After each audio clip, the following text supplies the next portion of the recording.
guest on, only you get to talk about an inspiration. So why? you sort of... Sorry? Oh, crap. Is it why? Because you are Because you're the guest. You're the special guest. You're the epicenter of the show. No, so you get to tell everybody. I'm just here to tune your crap, right? You should know that.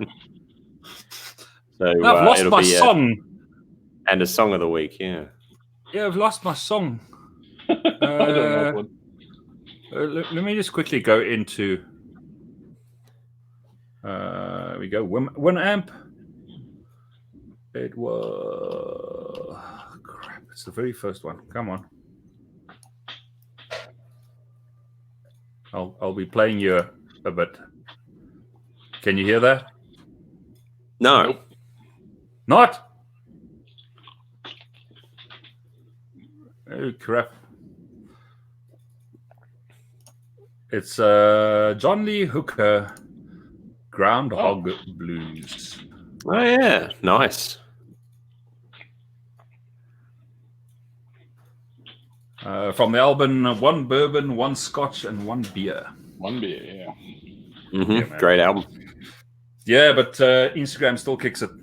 It picks it up, it recognizes it, and says, "No, you can't play that here." Yeah. Be gone. But it'll make it onto the ForgeCast official playlist. Sweet. When I was listening and I was trying to find it, is it on your? If you go to my YouTube channel, The Valhalla Ironworks, and then go to the playlists tab, you'll find it under the playlists tab. Excellent. So we also have a few listener emails, and I thought it might be a nice surprise for them to have a journeyman smith also answering the question, like helping us answer the questions. Someone who actually knows what they're talking about for a change. Yeah, that's right. You would think so, right? I keep on telling people I just winch it, and no one seems to believe me. The funny thing is, we have every month we have a forging challenge for people, something difficult that may not have tried before. And all of April, the forging challenge has actually been to forge a dagger. Yeah, to forge double bevels. Oh, excellent. Because forging double bevels, if you've never done it before, is a tricky thing to do. And so we're trying to push people to do things that they're normally not comfortable with. We've done box twists and basket twists and Rubik's twists and forge welds and all sorts of things that they normally wouldn't want to try. And they've been trying it and tagging us on Instagram with photos of their work. It's been really cool. Excellent. Okay, so when are we starting this thing? Pretty much right away. So Sam will do the intro. We'll each say our names. Like Sam will say, "I'm Sam Towns." I'll say, "I'm Alex Norton," and you'll give your name, or however you want to introduce yourself is fine with us. You can say, introduce yourself as the journeyman, Niels Vandenberg. You can say, just Neels. Yeah, whatever you want to say. We don't want you guys to lose listeners. Right? And we do have a sponsor. We do have a sponsor message that's got to be said. And also, we have 2 sponsors, actually. One sponsor for Tool Time as well. And Tool Time, I was actually thinking, so many people asked about your use of graphite in the handle of your recent dagger. And they'd never heard of it before. And I thought I was the only person who did it. So I thought maybe graphite might be a good tool of the week. Yeah, man. And Kevin Klein, my inspiration. I actually saw him use that. Oh, right. To darken edges on a carving. Oh, there's the pink nightgown.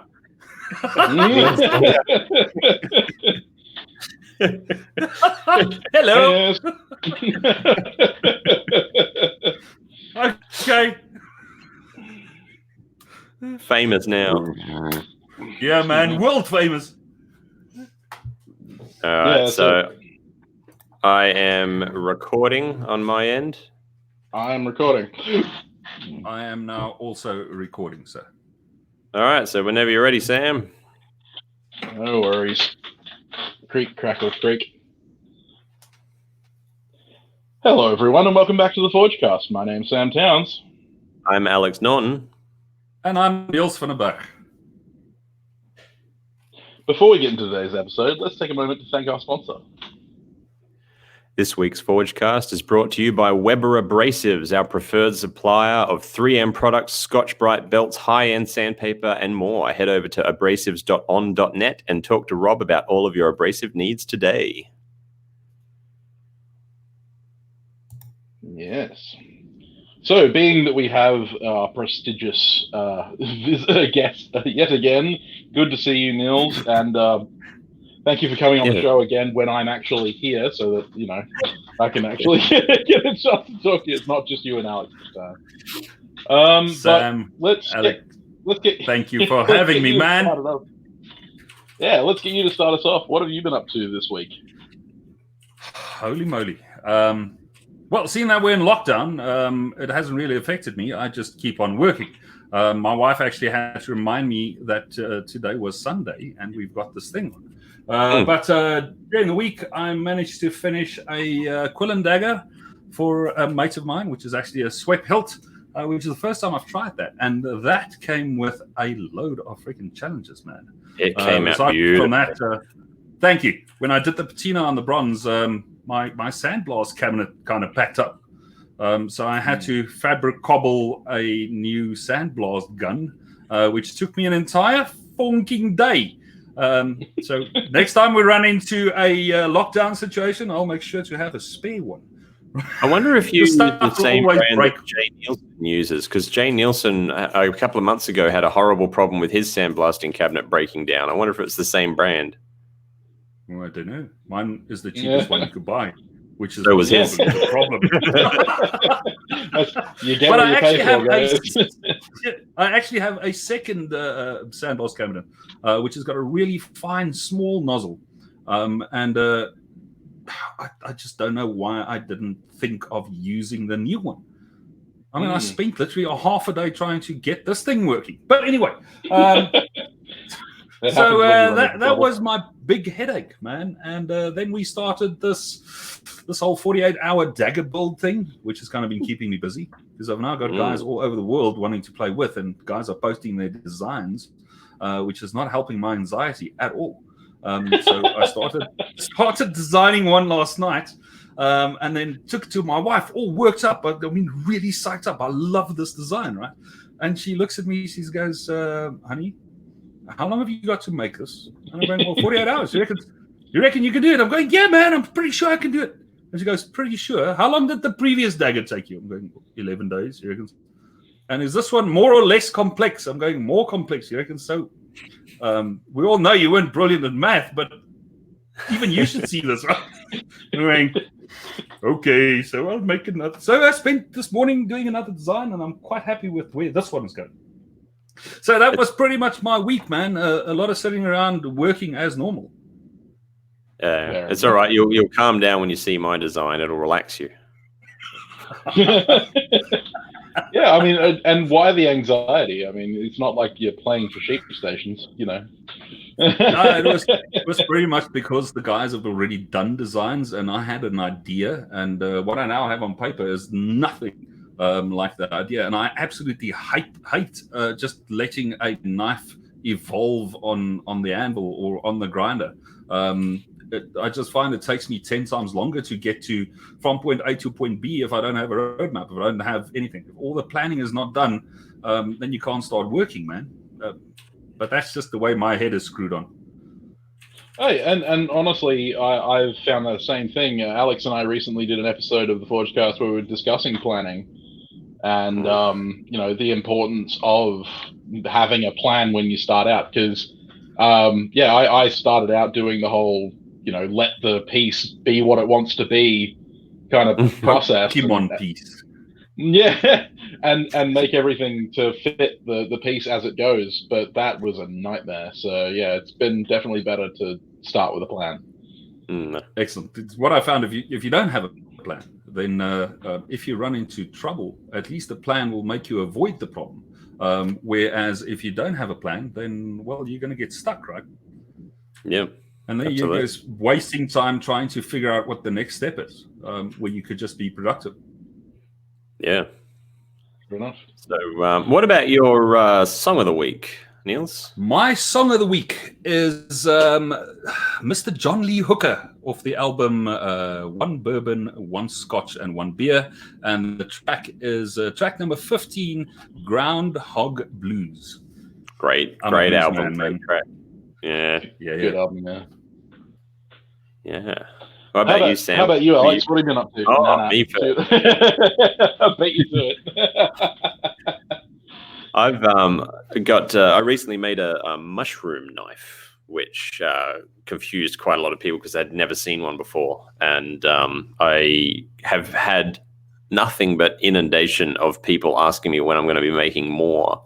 And looking into it, I found that almost no knife makers out there make custom mushroom knives. You can only buy commercial ones like from Opinel and companies like that.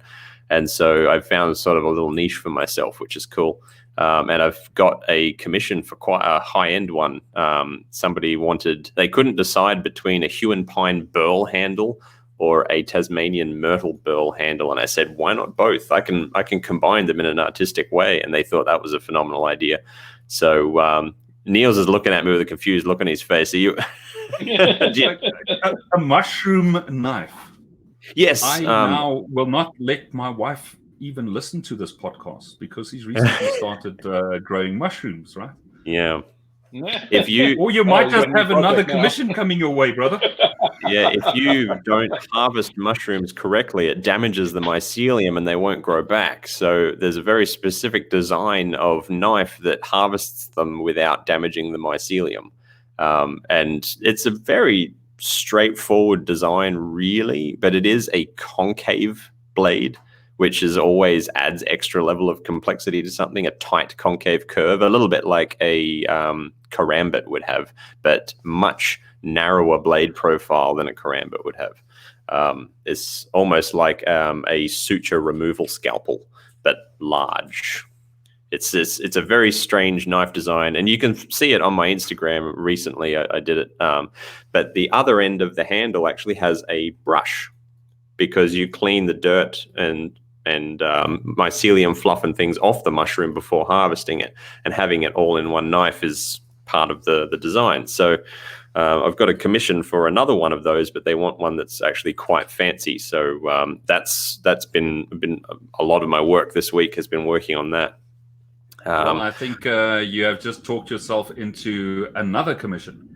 Yeah, I'm open for it, man. I'm being dead serious here, man. I would love for you, well, indirectly, my wife, a mushroom knife there. Because I've built a spawn run room, so where the mycelium actually grows, a positive pressure on the whole thing. I ain't going to be building a mushroom knife, especially if I know someone that already makes them. Yeah, it could be a Damascus, turn handle. You can go bonkers, man. I will just give you a stop when you reach this price limit, right? I like it. Consider it. Excellent. We'll do that offline. Yeah, no worries. I'll add it to the list because I've got all the stuff set out to make this new commission. And I've got a few more people waiting. They say they're saving up for one because I'm a huge mycology nerd as well as a knife maker, so it's a nice pairing of interests for me, to be honest. But I've also been working on a basic hunter. Really, I'm doing a budget series of knives for a local hunting store. And in fact, on the last stream that I was chatting with you, Niels, I was working on the sheath for a Skinner from that same series, and now I'm working on a basic hunter. And they'll be going into a local hunting store, which I'm very excited about because my first time actually having my goods put physically into a shop that is selling them instead of doing it online. So I've got new point of sale, new posters, very cool posters that were a collaboration with a photographer and model friend of mine, Natalie. And those posters are going to be in the shop as well, helping to advertise the knives. And the rest of my week has been basically prep work for the 48-hour dagger challenge because I'm a firm believer in the 5 Ps. Prior preparation prevents poor performance. And I want to have everything laid out. I want to have everything ready so that time is not a factor as time is as little a factor as possible, because I run unlimited daylight living this close to the pole, and I have bugger all light in my shop. So I need to be able to get a lot done on the first day and then be ready to wake up early with the birdies on the second day so that I can get a lot done. But my song of the week is a classic, which if you haven't already heard of before, then you should flay yourself and then go and listen to it on repeat for the 2 hours, is Drift Away by Dobie Gray.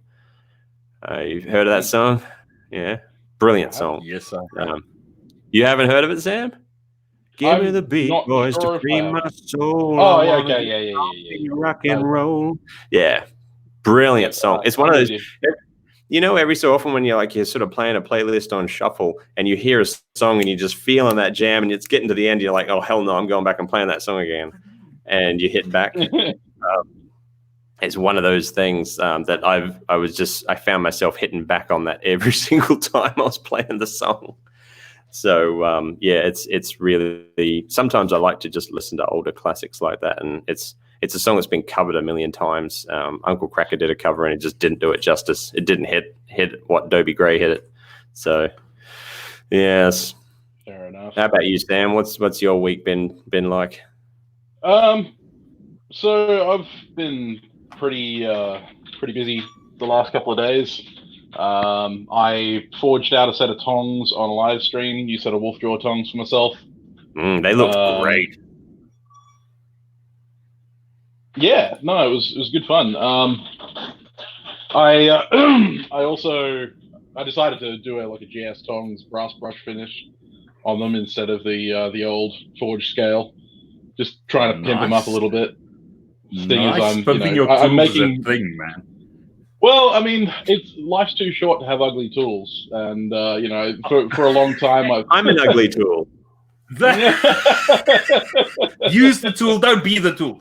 That should be a poster in every guy's shop that just says that, man. Yeah.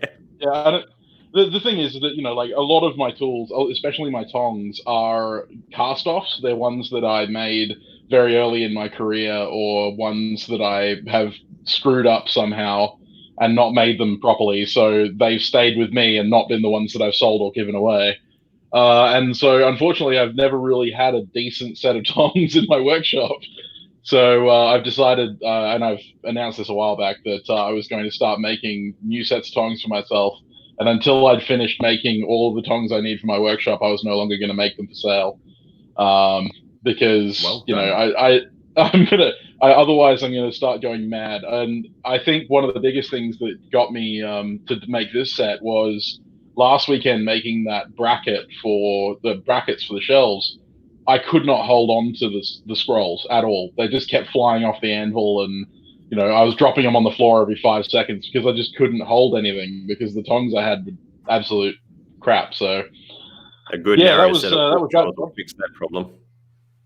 Yeah, that's it. That's one of the well, that's why I made wolf jaws first, and then I'll start on other things. But on top of that, I recently just became an owner of chickens. So I built we ended up buying a chicken coop rather than building one because it was going to take a lot less time to buy one than build one. I eventually will build a bigger one because we want more than what we've got. We've only got 3 chickens, and we're going to get more. But it's good. I always had chickens and stuff when I was a kid, and it's really good to get back to that. It's the best TV station in the world. It's great. That I agree. I spent most of yesterday building the coop and half of today kind of training them to be okay around humans because they're ex-battery hens, the ones we've got. They're battery rescues. So good on you. Good for you. It's good. They're very, they're pretty roughly worn, but they already look a lot better than they did yesterday when we bought them. So it's rewarding to get shelter animals of any kind. And bring them back from that horror. I've also been working on 2 commissions, a bushcraft chopper, and I actually had a bit of an aneurysm just before the show because I think I've messed up somewhere and got two people's commissions mixed up together, because two people have commissioned me for the same knife, basically. Okay. They've commissioned me for the same. One? Yeah, they've commissioned me for the same build, and I've only made one. So one of them just messaged me. I haven't heard from him since he commissioned me back in February. I've heard recently from the other one, so he's the one I've been building for, and I'd completely lost track of the other commission. And he's just messaged me and gone, "Oh, what's the ETA on that knife, by the way?" And I went, "Oh, hold on a minute." And so this is why Sam has trained himself to forge a knife in 4 hours. Well done, exactly right. buddy. Yeah. No, so I had to quickly rampantly go back through my books and make sure that, like, oh, did he pay a commission? Am I losing my mind here? And yeah, I'm still trying to work it out, but hopefully I'll get that sorted by tomorrow. That's, no good. But anyway, and then there's that Mongolian truce knife, which the video should be out this Wednesday. I'm finishing up the sheath and the chopsticks today. I'll make sure to go check that out, man. Yeah, it's a really interesting build. It's the first time I've ever done peened bolsters, and I made a couple of pretty basic errors in the kind of construction of the blade of the knife. Yeah, so I fitted the bolsters and then shaped them prior to putting the scales on, because I didn't want to damage the stag that I was using. I was using stag antler for the scales, and the problem is that I didn't account for natural body movement and ended up back tapering the bolsters, so they taper towards the butt a little bit. But I've taken them down so thin that I couldn't bring that taper forward again without making the bolsters just, a millimeter thick. So I've ended up having a kind of super large heirloom. They kind of come in this V shape towards each other, and it actually doesn't feel too bad. It doesn't look terrible from the outside. But yeah, it's something that it's a lesson that I learned the hard way. Haven't played with bolsters before, so for what it's worth, jumping back to the other commission you're working on, that handmade denim micarta handle that you did is an absolute inspiration. It came out so good looking. And it's stupid comfortable too. Like every time I pick it up, I just go, "Ooh, this is nice." Well, who doesn't love a good pair of jeans? Look, that's what I'm thinking now. Who in your house is running around naked with one? Well, leg it was missing? an old set of my jeans. Funnily enough. It looks like I'm gonna have to use the other leg for the other knife. Next live stream, Sam's gonna be in a pair of Daisy Dukes. Yeah, that's it. I used one leg for the handle of this knife. I'm gonna have to use the other leg for this one, for the next one. The things you have to do as a knife maker, I'll tell you. But right. Yeah, so it's been absolute madness. I've been running around like a headless chook, and now I'm preparing for the Neels Berg 48-hour dagger challenge. And apparently I'm changing my design. My name. I'm already cursing your name, because now I'm changing my design like friggin' 12 hours before it starts. It always happens to me. I'll be like, I will have a plan, like set up, everything will be perfect. I will know exactly what I'm going to be doing, and then someone will just mention something, and suddenly everything changes, and now I have to go back to the drawing board. So that's what I'm going to be doing when I get off this call. I'm going to end up having to go back and redesign everything so that I know what I'm doing. I've done probably 15 designs at this point. So there's, I've got enough designs for knives for the rest of the year, which is brilliant, right? Yeah, well. But finding one that is complex enough and that you can pull off in the 48 hours. This is why I'm just playing it safe and sticking with a Fairband Sykes dagger. Yeah, but you're going to have to spruce that thing up, right? Oh, it's going to be spruced. The thing is, with dagger. It was always going to be a Fairbairn Sykes dagger, because my mentor, the guy who got me into blacksmithing, is ex-British Special Forces, and it's always been the dagger for me. I mean, my blacksmithing journey would not have started if it wasn't for exposure to that dagger. Excellent, man. Yeah, it's cool. So you're going to make it out of Damascus and, have a... I think my mentor would kill me if I did that. Raindrop Pattern, Mokume Gane God, and yeah, go hard, handle. go hard or go home. Anyway, so that being said, my song of the week is a classic. We're following along the classic route this week, apparently. It's Hotel California from the My Eagles. favorite song. My favorite song of all time. And you've never used it as your song of the week. There you go. No. No, actually, I was obsessed with watching the Hell Freezes Over tour DVD. My grandmother had it at her house, and I ended up stealing it and watching it over and over again when I was in my teens. And my dad always had, the Hotel California album playing in his car, so it was fundamental to my upbringing. And every time I hear like Hotel California or like New York Minute or that kind of stuff, Take It Easy, love that stuff. So got to have some Eagles in the playlist. Have you ever seen the YouTube video from Cubanos a cappella of the group of Cuban guys singing Hotel California completely a cappella? No, I haven't. I'll just check that out. They do it in such a way that each of the people is a member of the band. So there is the guitarist, the drummer, the bassist, and then there's the lead singer. And the guitar solo, the dueling solo that they have in the song, is done by two guys with their mouths. Wow. It is phenomenal. It is so well done. It sounds like it would be ridiculous, but yeah, I bet it's probably a lot cooler than it sounds. It's just mind-blowingly good. Like you start watching the video thinking, I know where this song's going, and I think this is going to turn into a really cool video. By the end of it, you just sit there with your mouth open, go, ah.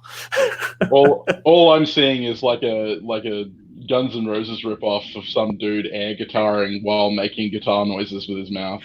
Yep. Yeah, that was what I was picturing. Like a dying cat, like.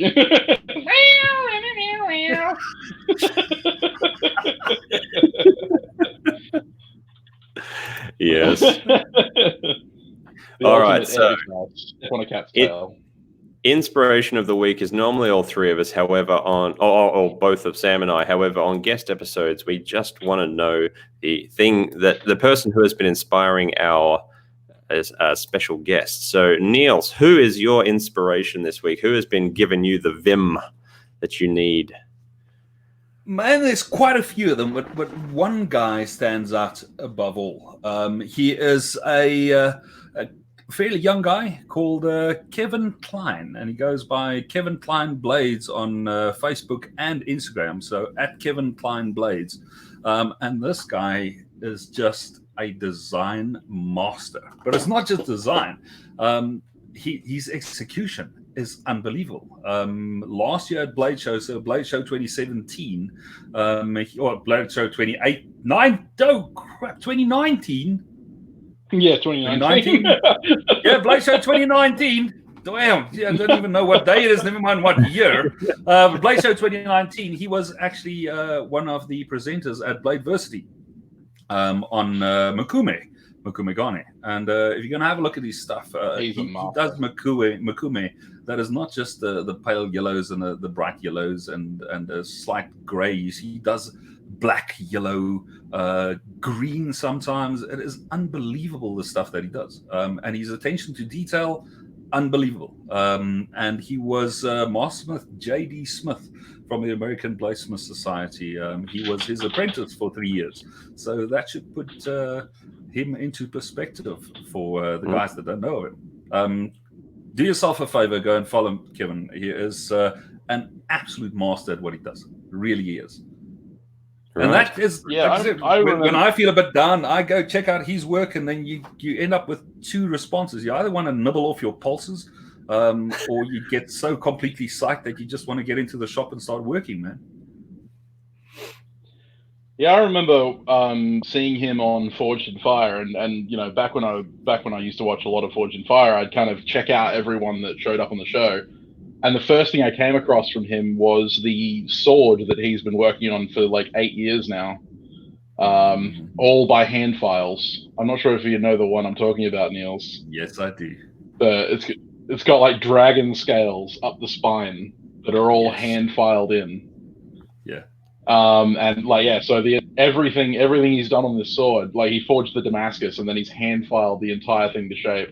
And he's played with like 70 different handle designs to try and get this thing finished.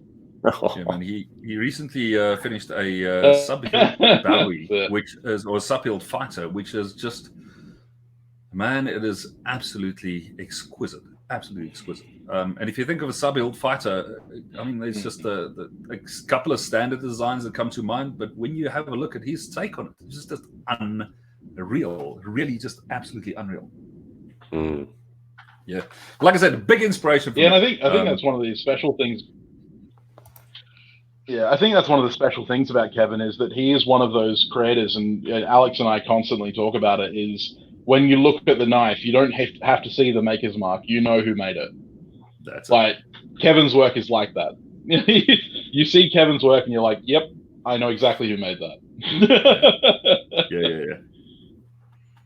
Right. Well, we have some listener emails, and they're going to get a nice surprise because they're going to have their questions also answered by a journeyman smith of the ABS. So there you go. Our first one is from Lars Emil. He says, "Greetings from Norway. Thank you for an awesome podcast. Started on episode 1 a little over a month ago and just finished episode 58 today. I'm always fascinated by blacksmithing, wanting to try it, but never acted on it. But you guys have inspired me to get my thumb out and just effing go for it." Love the enthusiasm. I have now sourced everything I need to get started. In Alex's spirit, mostly scrap and secondhand stuff. Anyways, sorry for the rant. Here's the question. I'm building a gas forge with hard fire bricks due to lack of workspace, so I need it to be movable. Since it'll be square, will there be any advantages from having the burners come in at an angle? Again, sorry for the rant. Really looking forward to Friday, Lars. So the angle does actually help, even in a square forge, although not as much as it would in a round profile forge, because it creates more of a cyclic motion of the heat and you get more circulation. However, you do have to take into account when you're heat treating that angle is going to heat one side of your blade more than the other if you're not careful. So you just always have to be quite mindful of that. But I'll let the other guys interject. So you're going to be building it out of fire brick. So stacking them together. You're going to end up with an in-terminal that's either a square or a rectangle. Letting it come in at an angle from the top. I mean, I build forges, okay? So that's what Black Dragon Forge does. We've locally in South Africa, I've built over 1,000 forges over the last 4 years since we started keeping record of it. And what we find is burners from the top, burners at an angle, and burners 90 degrees from the side. The biggest issue that you would have, especially in a movable forge, is that those burners are going to get hot, not during operation, but when you switch the forge off. So having your burner coming from the side at a 90-degree angle and you fix it up in such a way you can actually remove the burners will now let you have a chamber that is hot so that you can move inside or leave the chamber outside and move your burners and the propane and the gauges inside. So you leave the hot stuff out, and the stuff that can get damaged by weathering, move that inside. Alex, you mentioned are often made of brass. Sorry, the jets in burners are often made of brass, and so that can be affected adversely by being left in residual heat for a long time. Yeah. Now I use copper in mine. So I use MIG wire guides with an N9 thread on it, or M6 thread on it. So I've got large, thick wall brake line, stainless steel brake line that I drill and tap to an M6, and then those nibs just screw in. So anywhere in my clients, anywhere in the world, you get them. M6 is a standard on all of them, doesn't matter where in the world you are. And if you want to upgrade to a 1.2 mil jet, for instance, I ship standards in South Africa with a 0.8 millimeter, but it all depends on what your altitude is, the size of nozzle, and then obviously what you want to achieve. If you want to run a reducing environment, then 1.2, because you're going to be burning a lot of gas, as opposed to the oxygen ratio. Sam and I were just talking about this today, actually. Yeah. But I want to just mention something, that the comment that you had, if the burner is at an angle, you've got this vortex running in the forge, which gives you a nice overall heat distribution through the forge. So thermal dynamics, but it is only really applicable until you stick a blade in there. So if you're running a forge that is used to heat a secondary chamber, then it is brilliant. But if you're running a forge where your primary chamber, the actual forge, is where you stick stuff in, it doesn't matter, man. I love building forges with a distinct heat zone, or 2 different heat zones, or even 3 different heat zones in the actual same forge, so that especially in my Damascus forges, so that I can preheat on the one side and then go directly under the flame to get the oomph in. So in other words, I'll run a reducing and an oxidizing environment in the same forge. So when you stick your billet in, I'm in the reducing environment, therefore almost 0 fire skull. Then I can flux it up and then move into the reducing environment or the oxidizing environment, where I actually get the oomph of the forge. But then what I also find worldwide is guys are trying to build the one forge that conquers them all. Don't build a forge that gets just above non-magnetic, because that's where you'll be working, and that's it. You don't have to build this big kick-ass thing that is going to suck all your gas and your blah blah blah. But to get back to, sorry, I'm just off on a tangent again. To get back to the question, dude, build whatever you have. You don't have to use fire bricks. You can just use ordinary clay bricks. You don't have to put grout or insulation in between them or over them. It all depends on Norway, you said the gentleman was? Yes, yeah. Yeah, so in fact, you want to forge inside, not outside. Yeah. Yeah. In that sort of snow. Actually, the YouTube channel Essential Craftsman have a video on building a no-weld fire brick gas forge. And for basic work, especially for a beginner that's just starting out, that just wants to heat and beat steel, it's a really good design to follow. Yeah, man. Yeah, and Kyle Royer's dad actually made a video on Kyle Royer's channel of making a forge with a turkey fryer burner. Okay. So turkey fryer burner. I'll have to go check that out. Turkey forge. Yep. Yeah, look, it doesn't take a rocket scientist to build a forge. Not at all. I mean, all you need is a heat source. And the actual chamber is just a place where you can isolate that heat.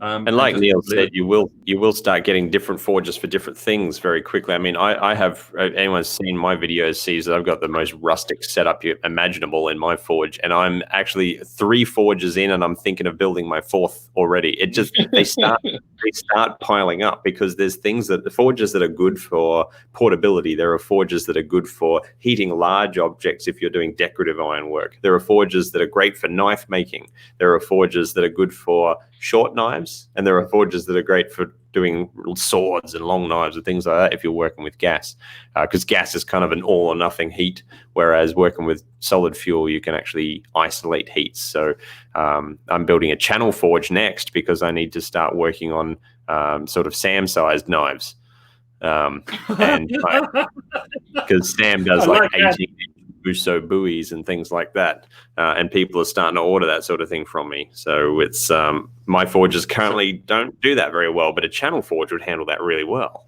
because I like working with solid fuel. Yeah. So, yeah, still stuck in the 1860s. Yeah, that's right. But no, excellent question, Lars. We'll move on to the next one. This is from Francis Elliott Rudder. He says, "Hey, Sam and Alex, loving the show. It's great to listen to an hour of you guys talking the nitty-gritty on topics while driving around. It saves hours of Googling on some episodes I've listened to 3 times to really remember all the stuff. I was just curious, really, in each of your experiences, when did you decide to brand yourself from just being Alex or Sam to Valhalla Ironworks and Samtown's Bladesmith? I've started to blacksmith little bits and bobs myself, one day perhaps selling a thing or two at swap meets and markets, or perhaps on the Facebook marketplace. I'm not sure whether to start out saying, hey, I'm Francis, here's some stuff I make, or having it all be initialed and coming up with a business name right from the get-go, like Frank's Forge or something. Even just your general thoughts on the matter would be much appreciated. Keep up the great work, guys. Cheers, Francis. Very interesting question. Really, it comes down to, I mean, are you making money off it? Is this something that you want to turn into a business? Is it something you want to do long-term and be recognized for? Because that's when you'd start really thinking about it. Because if it's just going to be a hobby you're doing and a little bit of cash here and there, it may not be worth going through it, the process of trying to do that. Your customers may be expecting to deal with a brand, or they may just be expecting to deal with the guy down the road. I've got a view on that. Now, I'm a classically trained graphic designer, and branding is kind of what I've always done. One piece of advice I can give you, and this is after 11 years worth of knocking my head, finally seeing the light, is do not go for a company name, use your own name. An individual can belong to the American Bladesmith Society and local guilds. For instance, out in South Africa, we've got the South African Knife Makers Guild, or Knife Makers Guild of Southern Africa. And a company, Black Dragon Forge, cannot belong to that. Niels van der Berg, the person that actually makes the piece, gets to brand the piece. And that person works at a company. Yeah. So if you, for whatever reason, you want to close down that company and then go on to your own, your brand is already set as the person. It's taken me years to realize and follow the advice I have always given my clients, is to brand yourself. I now finally have made the choice by scaling down on Black Dragon Forge as of the beginning of this month, and focusing solely on Niels van der Berg, Journeyman Smith, and the stuff that I'm doing there, because that's what gives me the exposure. That's what gives me the real money. Absolutely. And it's funny because that's the exact advice I got when I first went full-time as a bladesmith, because I actually did have a company name before I was Sandtown's Bladesmith. I was I had Raptor Creations back in the day, and then when I lost my last security job and was talking to Jake Mantell, I was talking about, you know, making the YouTube channel and getting all of that kind of stuff off the ground, and he said, first thing you should do, get rid of all of that other crap and put your name on it. Yeah. If you're honestly proud of what you're doing, put your name on it. It's as easy as that. And yeah, and it's made a lot easier as well, because, you know, the once the name gets recognized with the brand, then, you know, it's kind of like Alex Steele. Alex Steele's channel was originally Alex Steele Blacksmith, and he's got to the point now where it's just Alex Steele, because everyone knows that he's a blacksmith. So, that is true. You know, that is true. I think that's one of those things where Alex Steele had blacksmith in his name because it gave people an idea of what he did, until he didn't need to have that moniker anymore and could just become him, and everyone knows what he does anyway. Yeah, but also the other thing by just using your name, if for whatever reason you decide to change direction from blacksmithing, for instance, into knife making, or even into, God forbid, stock removal, which according to me is the vegan way of making a knife, and you can quote me on that. I'm not going to get hate mail. I've had a mastersmith refer to it as knife making light. But hey, we all have to start somewhere, right? Guys, before I get hate mail, that was just tongue in cheek, right? I played in both rounds, so my Journeyman Smith stuff has always been forged blades. And when guys started asking for these knives, I decided to make production blades, which was obviously stock removal. And that was cool. Without damaging my Journeyman Smith ABS membership, I could now produce mid-tech production knives under Black Dragon Forge. And I could have my entire team work on those knives without any impact. And guys were seeing, if they saw a Black Dragon Forge knife versus a Niels van der Berg knife, there is like up to a 20 times price difference between the two. And I utilized the fame, whatever fame or exposure or brand I had in Niels van der Berg, and used that to leverage off of, or to make Black Dragon Forge leverage off of that. and it works. It works well, but you need to decide which is the primary one. And speaking for the, obviously I'm the only person in this group that actually operates under a brand name and not under being Valhalla Ironworks. I also come from 10 years of working in marketing, and it does come down to what is your goal. Yes. As a obviously as a knife maker, there are these associations. There is a certain amount of recognition for the individual that is unseen in other areas of metalworking.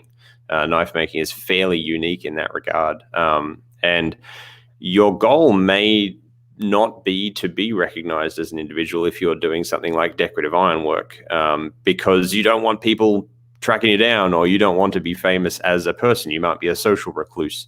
And having a brand is a great way to actually sort of get your work out there, get renowned for it, and yet you could walk past these people in the street and they'd never know who you were, which may be exactly the way you like it. So you do have to sort of know where you're headed with it. I mean, if you want to become a famous knife maker, you kind of have to be recognizable, because you need to get up in people's faces. You need to do testing. You need to have this recognition done to you as a person. And so absolutely agree that getting you out there is the smart thing to do, and trying to double layer it behind a company it adds a layer of complication that leads to all sorts of funniness that you've got to deal with over time as your work evolves, which it naturally will if you're on a professional knife making career. Yeah. But if sorry, sir. No, go for it. So what you could also do is use I've got a company and it's me. So Niels van der Berg works at Black Dragon Forge, and we produce these pieces. So Black Dragon Forge your company can still be the face or the filter to the people. And if you eventually get into a one-on-one situation where a person says, look, I don't just want the Black Dragon Forge stuff. I want something a bit more upscale, ornate, a bit more elaborate, blah blah blah blah, where your team no longer can work on it, and that's where the owner comes in. That's exactly what I was working towards, because that one of the biggest selling points, one of the biggest drives that any marketing expert will tell you about is the desire of exclusivity that everybody has. Everybody wants exclusiveness. So if you get yourself out there, and obviously, like I said, for knife making, this doesn't work as well, although it can. If you put yourself out there as the brand, the faceless brand, and everybody starts getting to know it, and you market that brand well, and it gets out there and is known, when people come to want that extra special something, and let me tell you, there are people out there that have very large, deep wallets that want that thing that nobody else has, and they don't just want the brand, they want the special. If you have also been working up and building up the sort of sub-brand, which is you, and focusing on showing exactly the work that goes into it. And Niels is a perfect example, like his Instagram stories and the detailed video shots and photos that he shows of just how much work goes into one of those pieces that is a Niels van der Berg piece and not a Black Dragon Forge piece. People start seeing that, oh, if I'm willing to open my wallet a little bit wider, I can actually get this. And the thing is, when you get one of those pieces, nobody else on the planet has it. Nobody else on the planet will ever have it. It is unique to them. And so it is a marketing tactic that can be actually divided up between person and brand for that very specific purpose. And it's purely for that vein of exclusivity. I like that. Who doesn't want to be part of absolutely. Club? So, but another thing I want to mention. Sorry, Sam. Go ahead, man. Yep. No, you go, Niels, because I was about to close this out to the next. For the next question, no. So before you, then, if you've now decided on your name, Black Dragon Forge, for instance, make sure you go and do not just a 5-minute Google search on the name, but go and have a look at logos. Yeah, don't just go and use a clip art thing. Don't go and use a Popeye anchor or a cool little symbol, because you're going to end up explaining that thing to every single person that asks for the rest of your life. Yeah, make it obvious. Make it obvious. If you can't come up with a symbol, use text, just plain text. Write out the company name. You can always evolve. But doing something completely elaborate, like 3 little dots within each other, and calling it Triangle Forge, dude, yeah, you're going to have to explain that thing for the rest of your life. And then I'm pretty sure if you now go and do a Google search on just Triangle Forge, you're going to probably find 5 or 6 guys worldwide that are directly, indirectly, legally, or just whatever reason using that. Just case in point, Black Dragon Forge actually exists in the US. Gentleman is absolutely stunning. He actually contacted me and said, hey, but I've been running my forge for over 30 years. And I'm going, well, I'm at 11 now. And at the time when I did Black Dragon Forge, I did that search and nothing was there. But he is an extremely well-known gentleman in the States, and he rocks, man. He absolutely rocks. And we've become good acquaintances. We've actually met up at Blade Show, and we've had a good chat. But now if you just go and search on Dragon Forge, yeah, you've got Dragon's Breath. You've got, I don't know, you must probably a unicorn. There's a red dragon, black dragon as well. There's a red dragon, there's a blue dragon, there's a red dragon in South Africa, there's a blue dragon in South Africa, there's a white dragon in South Africa. Then obviously the one and only black dragon. And then the main peanut in the packet, which is then Niels van der Berg at Black Dragon Forge. But it's just once another one. Forge. Yeah, getting there really, really quickly, man. Currently salt and pepper Dragon Forge, you know. But that was just another little light bulb that went on and saying, look, there's only one Niels van der Berg out there. There's only one Niels van der Berg with a JS certification. So why don't I just punt that one? But like I said, it's taken me literally 11 years to come to that conclusion. Mm. And the only advice I can give you is use me as an example. Yeah, but you need to, like Alex mentioned, is it all depends on what you want to do, what you want to achieve.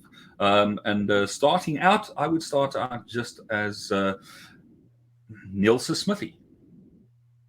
Yeah, so people, but then you'll also end up explaining to everyone what a smithy is, because it's only really guys that work in a smithy that actually know what a smithy is. Yeah, yeah, oh, that's right. Every time I tell someone that I'm a blacksmith, they ask me if I work with horseshoes. I once had someone ask me what a blacksmith is once, and it made me age 60 years just in front of them. I normally use the analogy saying, do you know what a goldsmith is? Yes. Do you know what a coppersmith is? And then they look at you funny and saying, a blacksmith. The color of material refers to the actual material we work with. If steel cools down, it normally turns into a black color. Gold, unfortunately, stays gold, and that's why goldsmiths get to charge a hell of a lot more for their work. And that's why tinsmiths can be called whitesmiths, because tin oxidizes white. Yeah, and you can do that without being racist.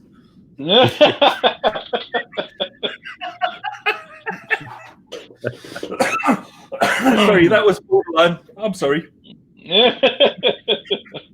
Oh, that borderline is the bloody side name of our show. Yeah, that's it. All right, so we got any other questions? No, we will move on to tool time. So tool time today is brought to you by the guys at our favorite knife making supply business, Creative Man. They offer blade steels, they offer knife kits, they offer handle materials, they offer super accurate file guides. Really, if you make knives, do yourself a favor and give them a visit at www.creativeman.com.au. And yes, they ship internationally. And to prove that, Niels van der Berg is holding up a Creative Man file guide, which are awesome, by the way, because they are guided. They are pinned file guides, which means that they are accurate. Now, I literally traveled halfway around the world to buy this. That is true, and then also not true. I bought this at Blade Show, and every year I go to Blade Show, I've got a bit of a file guide fetish.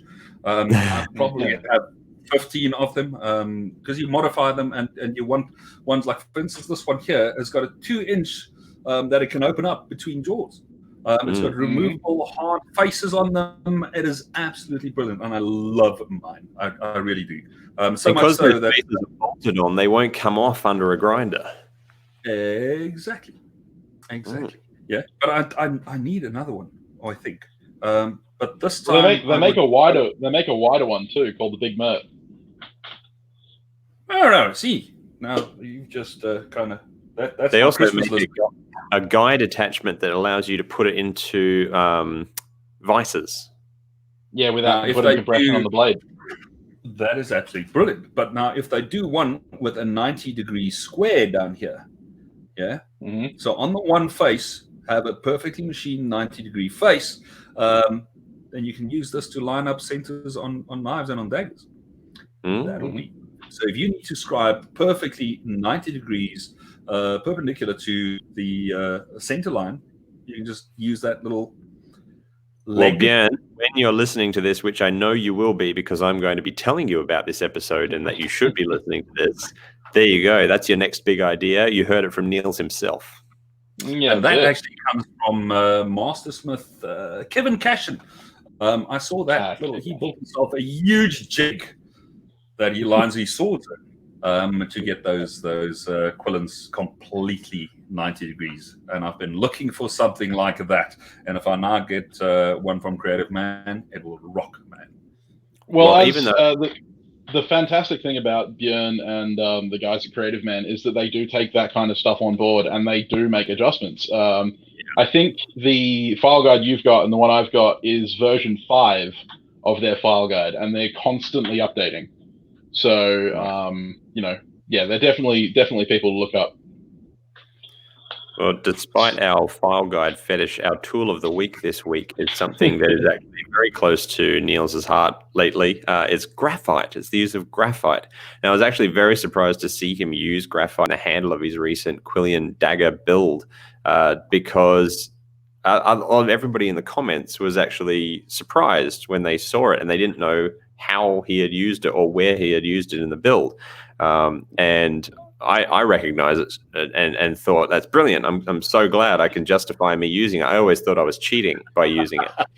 There's no rules, so you can't cheat. No, and I just get mine by taking pencils and putting them over a file and getting the dust and then scooping it up. But it's a phenomenal way to darken the tone of wood in a very permanent fashion.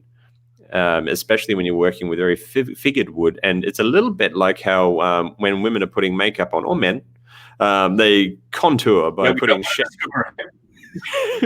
well, I don't, some people like it. He's just saying we've watched your stories, Niels. That's right. You can achieve, and a lot of cosplay artists do this as well. They can make themselves look like a different person by putting different shading and shadowing on their face to get different dimension. And you can do the same with wood using graphite. But Niels has actually used it beautifully recently, so I'll let him tell you about it. So basically, what I did was on the deepest recesses of the flutes in the handle, I wanted those just to be a bit darker. And I initially went over to my drawing cabinet where I've got all my drawing supplies in. And I know that there is a watercolor pencil set in there. And I, for the life of me, couldn't find it. And then I looked up and here stood a little tin of graphite that you would put into locks that you use outside as opposed to not using oil and. I'm thinking, well, it's essentially the same thing. So I took a brushed it in there, and look, brilliant.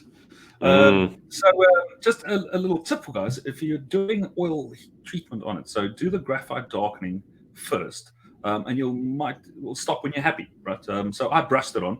Alex, you mentioned that you used a pencil, and I've actually I used my finger in it and rub using my finger, massage it into the wood, and it darkens over time. Yeah.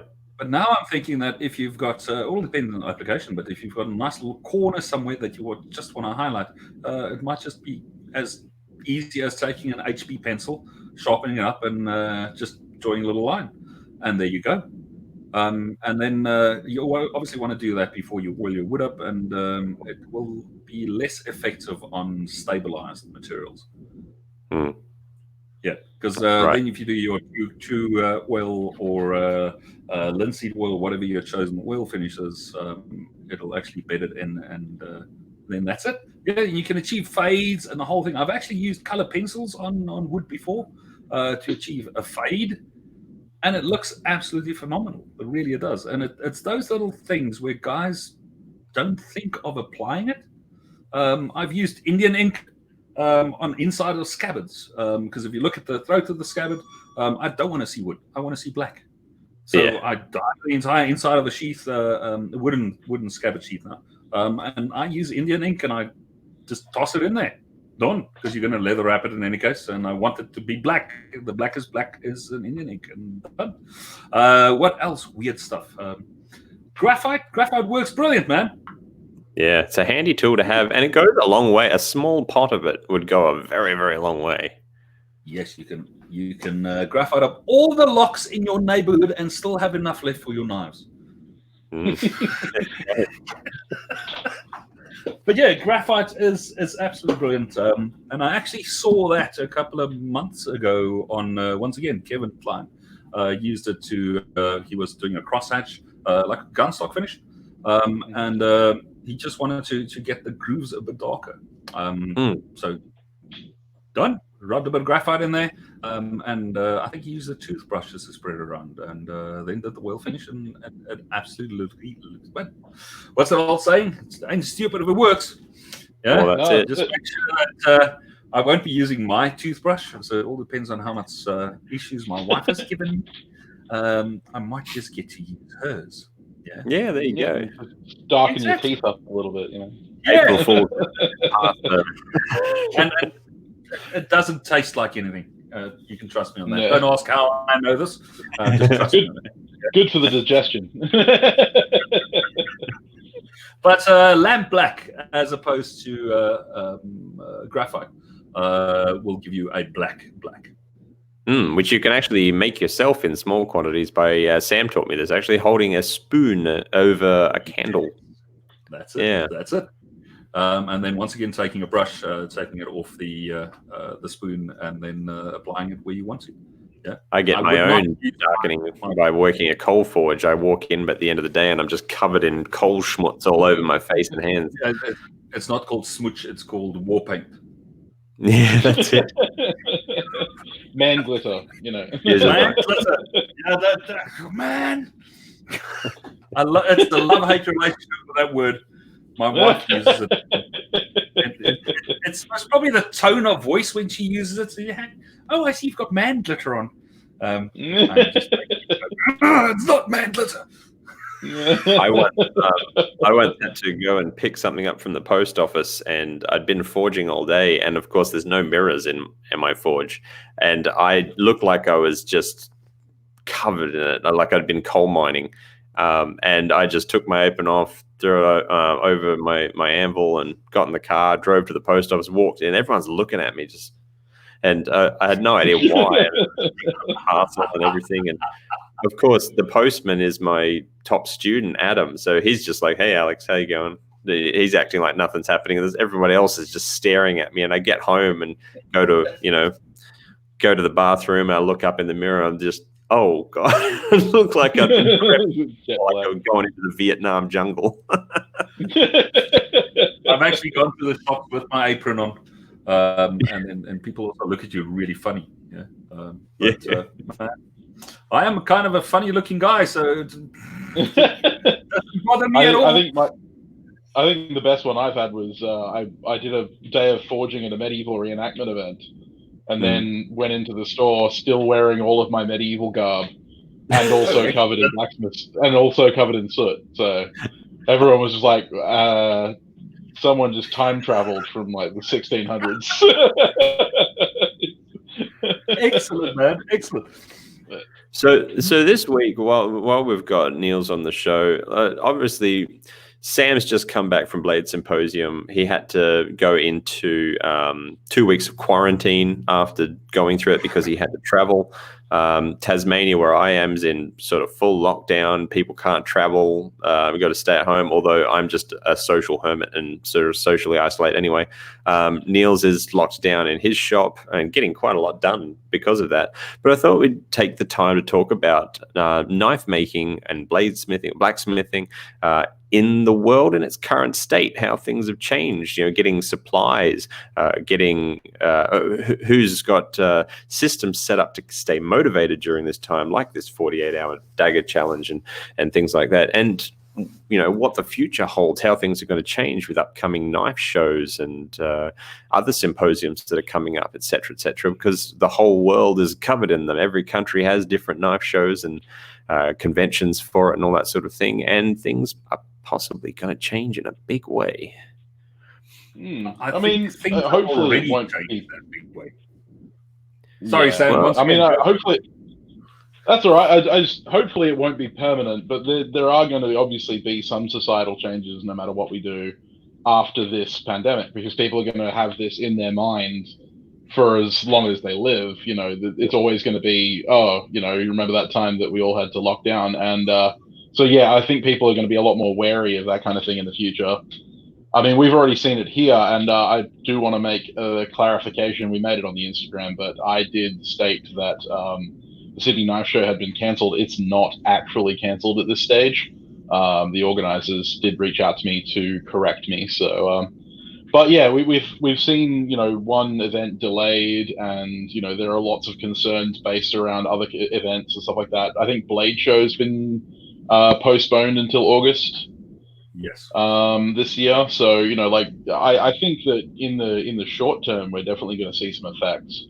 And I mean, from a personal perspective, I know a lot of people have reached out to me and said, "Hey, I've been more productive this month than I have in the last 2 years," because they've been stuck at home working. But I think it is yeah, that's it. I do love the 48-hour dagger challenge and the whole idea of staying motivated at home, and keeping your head in the game, because as we all know, procrastination is one of those things that sneaks up on you when you're bored. But yeah, so I think one of the big issues we're going to run into is the large events and stuff like that in the near future. I know for myself, I hold concerns for not being able to make certain events given, family issues and all that kind of stuff, and whether or not they stay open. And especially because shows are such a big thing for professional knife makers to kind of get their name out there and get some visibility and also make some sales. The event shutdowns and the event postponements, I think, are going to be the midterm kind of consequences that are going to affect. Well, there's also been quite a few unexpected people not having any sort of supplies, and this 48-hour challenge has sort of raised a couple of things. Like some people have said, "Oh, I don't have any steel, and I can't really go out to get the steel." So one guy's actually making a dagger out of mild steel. It's not going to be a functional knife, but it's going to be a dagger he can build and go through the whole thing. I have no quick set epoxy, and I can't really do a full 24-hour epoxy cure unless I plan things really well. So I'm doing a takedown build. And things like that, or maybe people don't have the steel that they want to be using for this to achieve the effect they want, or they don't have the steels needed to produce Damascus, or don't have Damascus billets ready to go. Yeah, that's my problem. I would really like to do a custom Damascus for this build, but I don't have the steels, man. Well, I've got and steel. You can't just run normally the shop. I have my so I love just using mono steel, and at this point I'm really enjoying 1075. And I've got in 0.8 mil thicknesses, and I normally have it nickel plated and then just stack it up and quickly get to 350 layers, just one restack and I'm there. And I've actually got a 0.4 mil as well, and then stacking 350 layers on top gives me a nice 100 mil high stack, and you just forge that down one weld and you're done. You're at 300 layers. So I can't do that. A lot of guys out here, is like you said, Alex, is the guys are running out of supplies, man. And so in South Africa, our initial lockdown was 21 days, and 14 days in, it was extended for an additional 14 days. So yeah, man, So our original lockdown would have ended on Thursday, and we've got another 2 weeks to look forward to. And then I personally believe that the guys aren't going to just say, okay, fine, there you go, you can now go and enjoy life again. It's going to be a phased-in effect. So we had just before the complete lockdown, we couldn't get together more than 100 people at a venue. And also, I think it was there was a limit on the time period as well. If you were traveling, you had to have a really good reason for traveling, but I personally believe if the courier companies can run, specifically out here in South Africa, then man, it will be pretty much for knife makers. It'll be business as usual because I can ship, I can work remotely. Even when I had my my multimedia consulting firm, I worked from home, and I did work for anyone and everyone all over the globe. So it's pretty much the same thing. Social media or the technology that's out there lets you do what you do from your shop as long as you get the materials to do it with. And you did hit the nail on the head quite a bit with your recent video on motivation, because cabin fever is a real thing when you're stuck at home and you can't go out. Sam went through this recently with his quarantine, 2-week quarantine, and you're probably feeling it right now, Niels. I mean, you've been live streaming and video chatting with people more than I've ever seen you do in the last week or so. No, it's only because my internet connection is now finally getting sorted really well. I mean, this is always a side of my business that I've wanted to do, is getting into live streaming and actually stream, and not just the business, but part of the ABS, the American Bladesmith Society. As a journeyman smith, it is expected of you to teach. Now, with the lockdown, we taught classes every single weekend in an entire year. I took 5 weekends for myself, and that includes international travel. So I took 5 weekends a year for myself, and we trained people on all the others. Now, obviously, with the lockdown, we can't. And using social media to at least get guys' questions answered works like an absolute charm. I can see why Mastersmith Carl Royer did his online course. That's kind of the reason I'm setting up a proper little video studio, just to start a dagger, for instance, from start to finish, and record that, and say, hey, if there's anyone that's interested, there is like 200 hours of me being stupid and making a dagger. Just go and look at it. Good luck with that. Make sure you've got enough coffee. So I mean, sharing information, which is cool, and then you guys join us in the Bladesmith Hangout, which is something we started about 3-4 weeks ago, where the guys is like just battling cabin fever. If you could just video chat. I mean, it's nice getting a cell phone call from your mates, but if you can actually chat to him and see him face to face, and see the desperation on his face, he was seriously enjoying the fact that you actually phoned him and video called him, and then get I mean, software's out there. Pull up to 9 guys in and have a chat while everybody's working, and you get guys cooking breakfast and other guys hand sanding, and Alex sitting there literally on the other side of the freaking planet, stitching up a leather sheath, while we all just, I don't know, chat and fart around. Just hang out. You don't have to go to the mall to do that. I mean, in my day, if large groups of people hung out at the mall, it was called loitering. Now it's kind of what millennials do. Am I getting trouble calling kids millennials? I'm a millennial, technically. Hey? Technically, I'm a millennial. But you're an old soul, so it's cool. Yeah. I'm just an old soul. I mean, Alex and I have been doing Skype calls with each other for a long time, like not just for the podcast, although the podcast is one of them. But yeah, having that ability to like actually show and tell work, and you know, having the person physically on screen that you can actually see them is definitely advantageous. Especially, I've found it cathartic during this, you know, shutdown period, where normally once or twice a week I'd have a friend come over and just hang out with me in the workshop while I work, or, you know, they'll want to do something or something like that. And, you know, having that interpersonal connection is important, especially for guys like me who are extroverts. But yeah, having the ability to at least communicate via video chat has been incredibly advantageous, and also obviously doing like live streams and stuff like that. I did a live stream for my birthday actually because it was right in the middle of my quarantine. So that's actually. So we obviously missed that. Happy birthday, Sap. Oh, thanks, Niels. Yeah, actually, that was the video. That was the live stream where I made that sword. That was what I did for my birthday. Was made a sword out of railroad spikes. Excellent, man. Excellent. You know what? Actually, for my birthday, I forged a chef's knife, which I still haven't finished. So I might get to work on that next year on my birthday. I'd like to see a chef's knife in your style. Oh, there is no real style. I just draw it up and make it, man, and then give it to people, and they reckon, oh, this is a nice chef's knife shaped object. Next time, try to do this or try to do that. No, it really shouldn't be able to bend 90 degrees and come back true. I thought that was freaking cool. Yeah, why not? But apparently, it flexed in a you European can cut around corners. Snipers. Exactly, it is the official knife for cutting corners. I decided. You get these hoity-toity chefy dudes that reckon, no, it should be stiff. Well, our onions they don't run around. Funny story. I don't even pretend to know what the hell I'm doing half the time, man. I was intending to make a filleting knife one day, and I had all of this bandsaw, and the bandsaw was 1.1 millimeters thick, and I was kind of like, that's a pretty good thickness for a light duty like filleting knife, fish filleting knife, or something like that.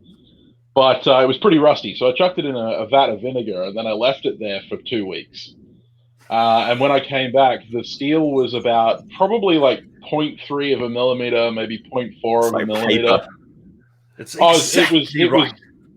And I ended up putting a handle on it just for fun. You hold the knife, but it just flops. You could bend the tip around to touch the butt, and then just let it spring back to straight. It was great. Loved it. Could you insert a little blue pill into it, and it went stiff again?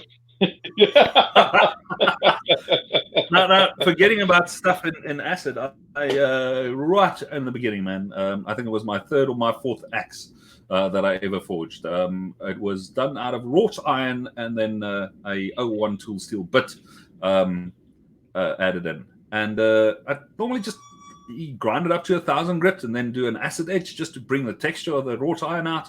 And then soak it overnight in baking soda or bicarbonate of soda. Sorry, we don't want it rising. In bicarb just to neutralize it, and then hit it with. No, I can't remember. I want to say acetone. It's not acetone. Come on. Ammonia. Yeah, and then Viking made Danax, isn't it? Yeah, you put a tomahawk in baking soda, and it turns into a Danax. Yeah. But I forgot it in the ferric chloride overnight. Oh. And the next morning, it looked like a relic. And that was actually an order. So the client actually just wanted the head, and he wanted to just have it on his bar counter, just to keep all these little bar cozies together, just as a nice little fancy piece. But now it was pitted, and he saw this, and he absolutely went apeshit. But not in a bad way. He was so freaking excited that I had to do a handle while he was there and hook this thing up, and it looked like a relic with a stick shoved up its ass. But it looked so bad, it actually looked good. Right? Yeah. So if I ever had to do a period-specific piece, that would be it. And the client, he was absolutely ecstatic, man. I'm just constantly saying, dude, don't worry, I'll make another one, and I'll put aside everything else. And he goes, stop it. He loves this. And I'm thinking, dude, you're just humoring me, right? And he got home, and it was just video after photo on Facebook and on Instagram. And then I realized, okay, no, he wasn't bullshitting. He actually likes this thing. But advice, if you are going to stick anything in the acid, don't do it in the afternoons or early in the morning. And a rule of thumb now, if I put anything in the acid, I stay by the acid. Done. Mm-hmm.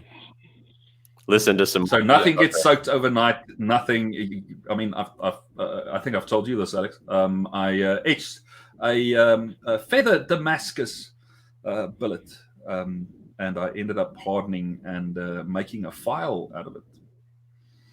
That's right, because of the pattern. It was so relief etched, Sam, that he could use it as a file. I was looking at this thing, and it was literally, Sam, it was etched about a 0.5 mil in, right? And I thought, well, this is the world's most expensive stuff up, and I might as well just heat treat it and use it as a file. And the amount of work that goes 1070 doesn't really do a brilliant file, but I've got the world's fanciest file. It's around the shop somewhere. I'll try to find it and I'll post a couple of photos. Feather pattern file, that's pretty cool. Jeez, man. No, it doesn't work as a file because of the pattern. What you could use it for is like a top tool for leaf keychains. That's a good idea. Yeah, or you could just not have that issue. That is true. So I've actually got a wall of shame in my shop where all of these little stuff-ups go up on the wall. And then that's where the whole thing about can I say the real meaning of Rule 1? Then don't screw up. The more. So Rule 1, don't fuck up. Yeah, that's where it came from.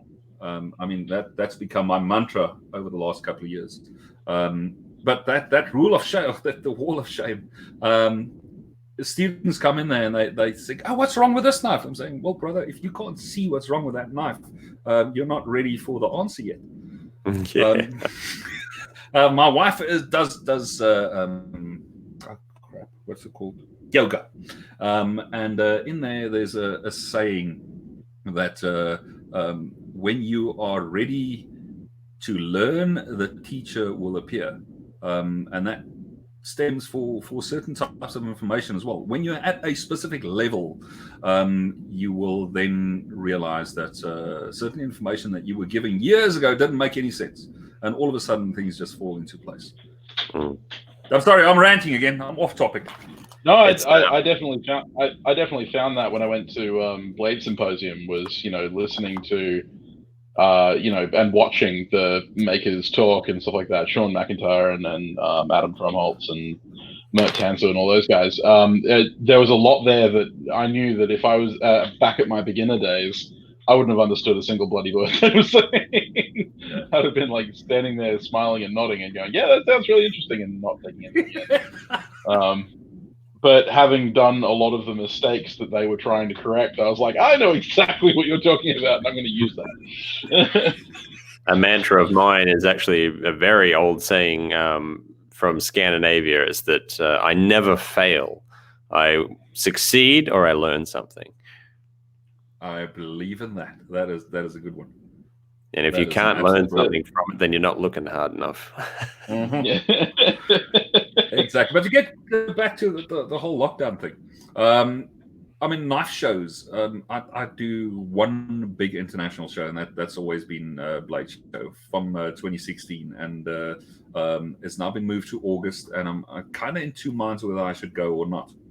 I really want to go, but then spoken to a lot of other international knife makers or knife makers around the world, not international knife makers. And there's a lot of guys that are now saying, look, they're moving on. They'd much rather go to Blade Show the next year. Man, my wife is telling me that I should, because it's my 1 year holiday. Like, it's my party weekend. Come to Australia instead. Hang out with us. Look, it is actually on the cards for 2021, right? So I am actually going to be visiting Australia next year. Just don't forget my tiny little island, that's all. Yeah. Which is only 2 hours away? Something like that. Sam? Oh, no, from Sam, it's about 9 hours away. Yeah. I'm in Perth. I'm on the opposite side of the country and a little bit further north. Western coast, and I'm in the southeastern section on my own island. We're a long way away from each other. Yeah. Dude. Australia. The only way you could be further away is to be in Brisbane. It's like traveling from Florida to New York. It's a very different. A lot of people think that it's a small country. It's massive. On the map, it's only this big, man. Yeah, that's right. Depends on the size of the map, I suppose. Yeah. Look, out here in South Africa, the guys normally ask me, so why do you go to the US? Why do you sell your knives out there? And I'm saying, well, I mean, the market is just enormous. And they all go, yeah, but that's where the money is. I'm going, no. What the guys out here don't really realize is that, Texas as a state is larger than the entire South Africa. I mean, it's huge, man. It is huge. But social media made the world so freaking small. Well, most of my commissions go overseas. Yep. Yeah, I mean, it's just you can sell on Etsy or your own website. You can get Shopify. You can sell on Facebook if you're clever enough to dodge the knife blocking protocols that they've got on there. And it gets right back to what we were talking about with branding in the listener questions. If people can find you easily, they will buy from you. If you market your knives well, if you photograph them nicely, if you demonstrate what they're capable of. There's a lot of people out there that want decorative wall hangers. There are a lot of people out there that want knives that they don't care what it looks like, but they need it to be absolutely bulletproof. There are people out there that need to rely on them as a tool. There are people out there that want a little bit of bling that they get to use. They all have these different desires, and if you are filling those niches, people will find you. It's like that, in what was it, Field of Dreams? If you build it, they will come. We used to use that, late 90s on the internet. If you build your website, they will come. It's not the case, by the way. No, not the case. I always use the analogy, having a website is pretty much the same as spending good money with a reputable designer and designing yourself business cards and then driving to the center of the Kalahari Desert and then putting them on a nice, neat, clean little pile and then, and then just driving away. You need to market. Just because you're doing a post on Facebook in a group, that is not marketing. That is not marketing. And it always gets me if I ask guys about marketing. Where do you market? How do you sell your knives? No, post on Facebook. Yeah, you post on Facebook. That's not marketing, man. What's your brand? Oh, it's my logo. Have you covered branding? We've sort of touched on it a little bit, but I'm one of these people, after working in it for 10 years, I'm one of these people that will corner people and lecture them about the deep psychological need of human beings to follow the 6 core desires and start talking about things like that. And people just tune out. You see their eyes glaze over. And I think we would probably lose ratings if I started doing it. I just picturing Stuart Smith in my shop. And his eyes glazing over and him just walking around and going, okay, I'm going to make coffee. And he doesn't even drink coffee, right? So, yeah, man. Yeah. He'd be like, give me one of them. Promotion, branding it's what I've done for years. And finally, I'm following my own advice, which is brilliant. Yeah. And we tend to not do that. No. It's funny, isn't it? Yeah. But at least I've got brilliant students. They are listening to what I'm saying, which is good. Don't make the mistakes I did.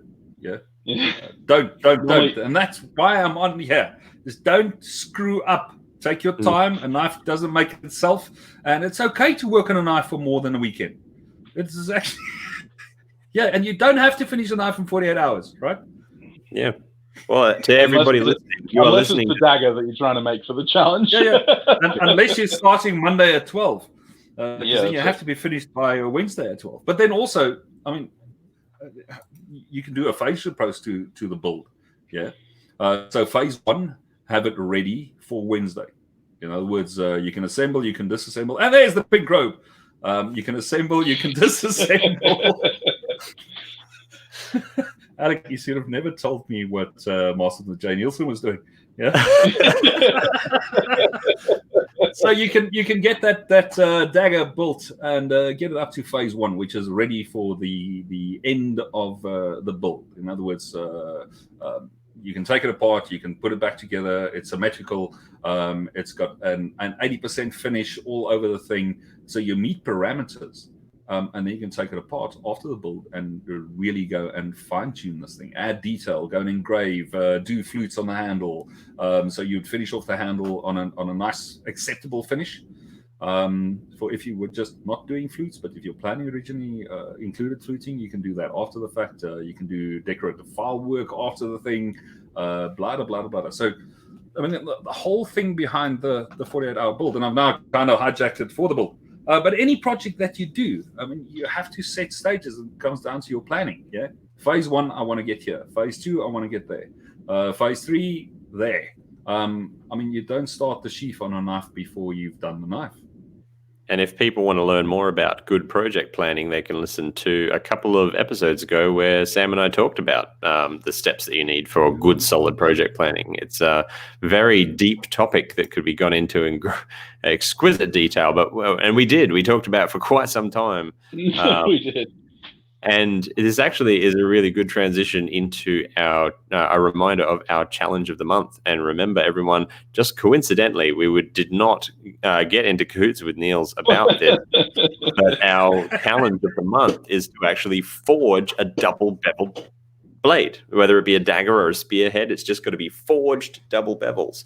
And this might actually be a really good chance for you to participate in both our challenge and Niels' challenge at the same time, and it is just okay. So I hate to jump in on this for a second, but I've just realized something. This episode will be coming out after the challenge has already gone. Yeah, but it's the spirit. So we'll have to do another one then. How's that? Yeah, that's right. So I have spoken to Mr. Will Stelter, and they currently in lockdown, and he desperately wants to join in on this dagger build thing, but he can't do it. But he's back in the shop in 2 weeks. So then me and him is going to do another one. So cool. Guys that really want to practice, I mean, the more you do something, the more proficient you become at something. And I mean, my whole thing about broadcasting daggers and how I make them was there was there still is a big fear, and I don't understand why. A big fear about doing triangle blades or diamond cross-section blades, daggers, swords, doing fullers down the center. I mean, I've hand filed a fuller before. That's just something stupid. Don't do it. Just don't do it, man. Your thumb and your fingers will never be the same again. But looking at historic pieces and trying to figure out how the guys in the 15th century put fullers down the blade, and there's 6 to 9 fullers, especially if you have a look at the Turkish stuff. Absolutely exquisite, man. If you want to see knives with curves, you get me hot and bothered. But trying to figure out how those guys did it. Yeah, Sam actually has a phenomenal video on his YouTube channel of making a Sen scraper, which they used to use them to actually hand carve fullers into blades. And Sam shows you how to build one. Sam, I'm going to have to check that out, buddy. Yeah, actually, so the Sen I made was for removing scale after forging. It's something they use in katana forging, post forging to then get ready for yakire. But I did make a fuller scraping jig that was designed after Walter Sorrell's design for my sword. I actually still have it sitting there unheat treated, but it's basically a guided scraper. With a hardened insert to scrape fullers in. One of the great things is that you can use multiple sizes of scraper insert, because the scraper insert is literally just a piece of drill rod that's been ground at like a 45 degrees, so that you've got a kind of convex cutting surface, and then basically it's just a block with a guide on one side, and you can set the depth of how far in you want your fuller, and basically use the spine of the sword or the edge of the sword as a guiding line.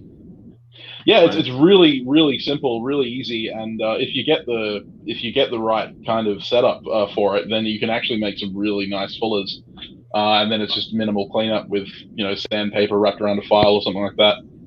But I can tell you one thing: bladesmiths and knife makers are extremely innovative. I've seen guys taking little handheld these DeWalt or Makita little handheld routers, These smaller ones. You used to get the only ones with the 2 knobs, and now you get the small ones. They call them trim routers, they call them. There we go, trim routers. I actually bought myself one. I haven't had the opportunity to play with it, but I've seen guys taking diamond burrs, putting them in there, and then rigging up and doing fullers that way, which completely blew my mind. And I think that's one of the wonderful things about. I think that's one of the wonderful things about our craft, blacksmithing and bladesmithing, is that in some ways we have to be innovative, because a lot of us are working with relatively minimalistic budgets. We don't have, multi-millions of dollars to purchase all of the wonderful CNC machinery that would make our lives incredibly easy. But a lot of us just spend so much time behind a computer learning how to code those freaking things, right? I was actually about to make a quote, and then I just remembered that I saw the quote on Niels' Instagram stories. It was, if it means that much to you, you will find a way. If it doesn't mean that much, you'll find an excuse. That's something my wife keeps on quoting. I don't know where she gets that, but that just gives me my nervous twig every time I hear her say that. But it is absolutely so true. If you really want to do something, then you will find a way. If it's kind of, there's always excuses. Always excuses. There's an unlimited number of them. Oh, yeah, of course. Right. And there's always something that will take priority. I mean, it's amazing that guys I met making knives years ago, and then you meet up again, and you're saying, look, no, but I can't find time. I don't have time for this, and blah, blah, blah. And, man, it's you either just make knives as a hobby, or you become a full-time maker. And a full-time maker is a mindset. When you eventually go full-time, and both you guys know this, when you go full-time, you spend more than half a day on marketing, promotion, client relations, admin, and you've got less time to actually work than what you were doing when you were doing part-time. Yeah, and a lot of the time when you become a full-time maker, you spend a lot less time on those builds that you want to make, and a lot more time on those builds that you have to make. Especially in the short term. Yeah, that's it. Especially in the early stages of your business, where you're trying to build the business, you can't afford to be too picky with your commissions. And the commissioners normally don't come to you with an idea of what your style is, because you haven't established yourself as a maker yet. Once you get established with a style, then people come to you because they want your style. But when you're getting started, people kind of come to you and go, you're a person who makes knives, make me this Rambo zombie killer thingy that I saw on a TV show. And you go, no. And I've taken probably the amount of commissions I've accepted, I can count on one hand. And I've got spare on that one hand. It's just, for me, I don't know, coming from a design background, if I have to explain something to someone and have them make it, it'll probably not be correct. And what I've found and what I've seen from other guys, especially knife makers out here in South Africa, is the guys work themselves up, or they built this design up in their mind so much. And then you ask them, look, just give me a rough sketch. And they can't even do that. And then the argument is, but I can't draw. And I'm saying, well, can spend time next to me and I will draw, but you need to explain to me what you need. And they can't do that. And even if you get a basic understanding of what the guy wants, now he's excited about that thing. He's going to step away. You're going to build it. And what you're building is never going to meet what he has got in his mind. I like to ask people three questions. That's mine, and that's why I've never taken commissions, man. Well, I can't say I've never taken commissions, but at least I haven't taken a commission in the last 8 years. The 3 questions I ask them are, what style of knife are you wanting? In terms of, is it a Bowie? Is it a dagger? Is it whatever? What are you going to be using it for? And what's your budget? And then I basically, they get what they get. And one thing, as an old project manager, I can tell you one thing that you should add in there is give me 3 little tick boxes. Yeah. So once we've hit these 3 marks, you will be happy to pay me. Put those 3 marks on paper, and as soon as you hit mark level 1, mark number 2, and mark number 3, we both agree that payment will be made. And that is very difficult to wrangle out of, because I've had guys, or I've spoken to makers where this has happened, is they've taken commissions, and the guys are going, no, and I know a good mate of mine, Stuart Smith, mid last year ran into this thing. He was commissioned to do a sword, right? And he told the guy, look, are you sure you want this sword? It's going to take me 6 weeks to build this thing. It is a high-end piece, and I will not be able to satisfy my other clients. I'll now need to go and bump other commission work. And the guy said, yeah, go. And as soon as the sword was done, this guy just disappeared. He didn't have the money to pay him. So he wouldn't answer telephone. He wouldn't answer this. Although it was prearranged, the amount of money, what he was going to do. And I honestly believe that he went way above what was required. And luckily, but it wasn't immediate. A couple of weeks later, he managed to sell it to another client. But, I mean, he ran into financial trouble. Yeah, it happens. Yeah, I think it's happened to all three of us. Commission work is dangerous. Yeah, commission work can be dangerous. I've taken a different approach. I've discussed it with a number of people who've taken commissions over the years. And a few of them recommended taking deposits, and some of them recommended not taking deposits. I started off taking commissions without taking deposits, and that's the kind of problem that I ran into, is that I'd outlay for materials, I'd outlay my work and all that kind of stuff, and then be left bone dry when the person decided they didn't want the build. And so in order to scare off a lot of the non-serious commissions, I now take a non-refundable deposit up on commission. So if they want me to make something, they have to pay me a non-refundable deposit, which is agreed upon, non-refundable, in writing. Is it a percentage? I do 20%. It's a percentage. Yeah, 20%. Right. That normally at least covers the materials that I'll use and and my consumables like gas and belts and stuff like that. So that I'm not out of pocket at least for the consumables, rather than out of pocket entirely for the build.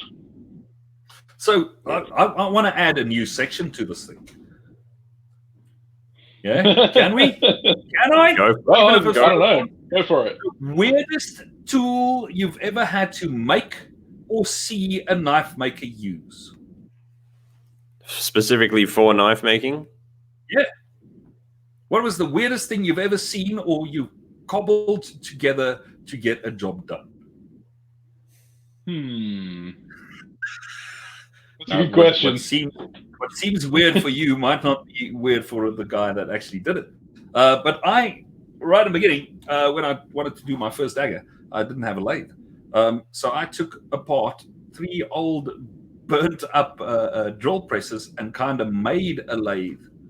And one of my mates walked in and I was turning on this thing and it was foot operated. Right? I had one of those old Singer sewing machine tables.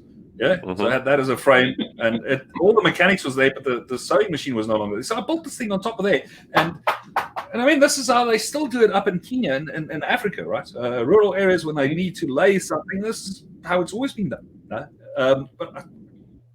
I built that. Look, it sucked. Don't get me wrong, it sucked. I battled to just do it shoeless wax, right?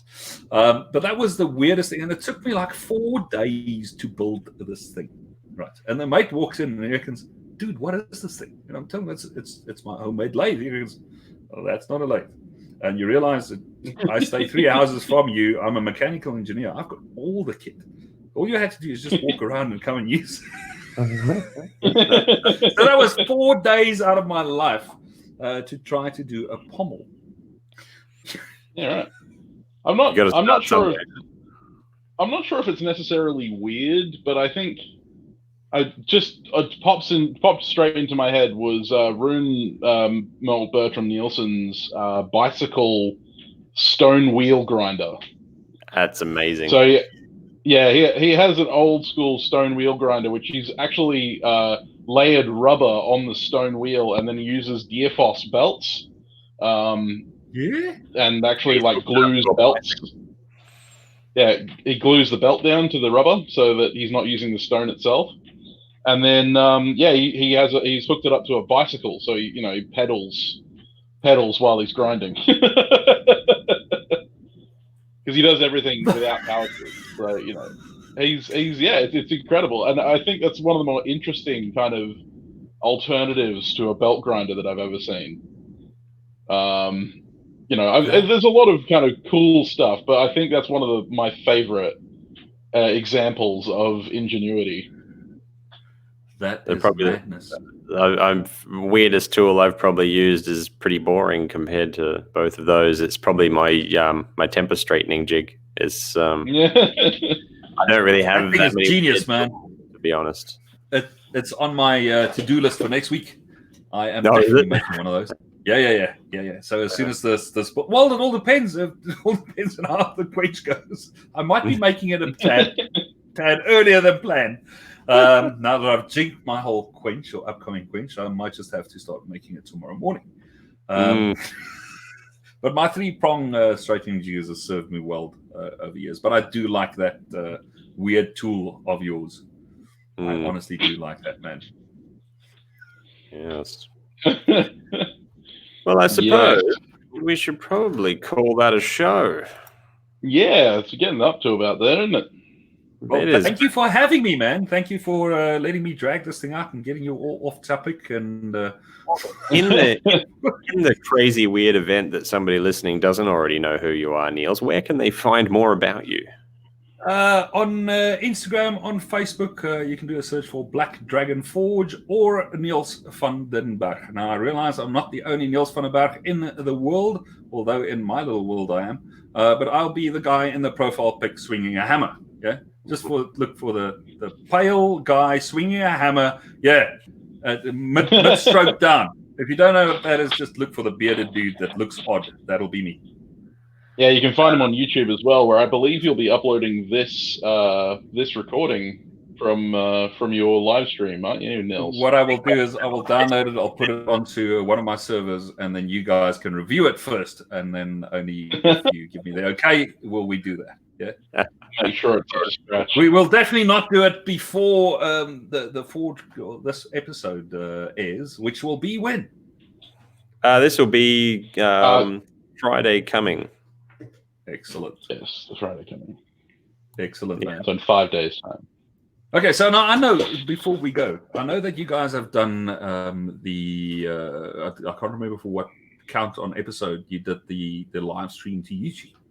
Yeah? 52, it was our year episode. Oh, the 1 year episode. It was a special event for our 1 year of episodes. So I'm now, I think it's an hour and a half into that. So I'll watch it in smaller little episodes, right?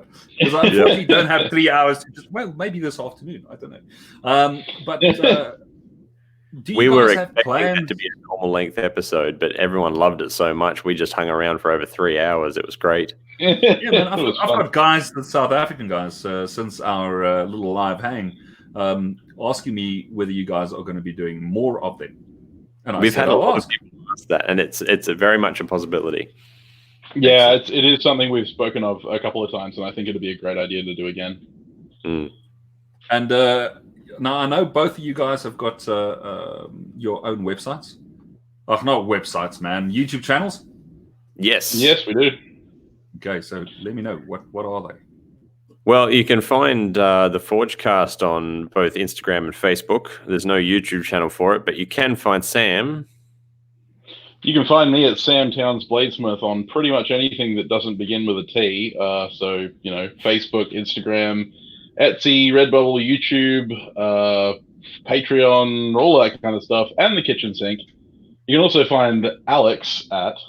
I go by Valhalla Ironworks, and you can find me on YouTube, Facebook, Instagram, Patreon, Etsy, Redbubble, TikTok even. Neil's got me into that. It's his fault. I can finally say that. Yeah, you can find me anywhere. I'm like a bad smell. You can't get rid of me. I like that. I might just have to use that. Gentlemen, thank you for having me on the show. It was enjoyable, as always. It's been a great honor to have you on, Niels, again, and I'm glad that I actually got to be on this episode to share it. And we will see everybody in a week's time with yet another episode of that Forgecasty goodness. Indeed. Thank you very much, guys. Excellent. See you later. Thanks, guys. Cheers. And stop recording. And stop recording. We didn't do a 1, 2, 3. Hey, It's all right. I'll work it out. I'm sure you will. I'm going to call this what? Niels 1. Oh, I can call it Niels 2. That's right. Is that 60 now or 59? It is episode 60. 60. Damn, dude. Okay, so since I started recording, it is 1 hour and 48 minutes. I'm going to end the broadcast. Yes. Well, end the broadcast.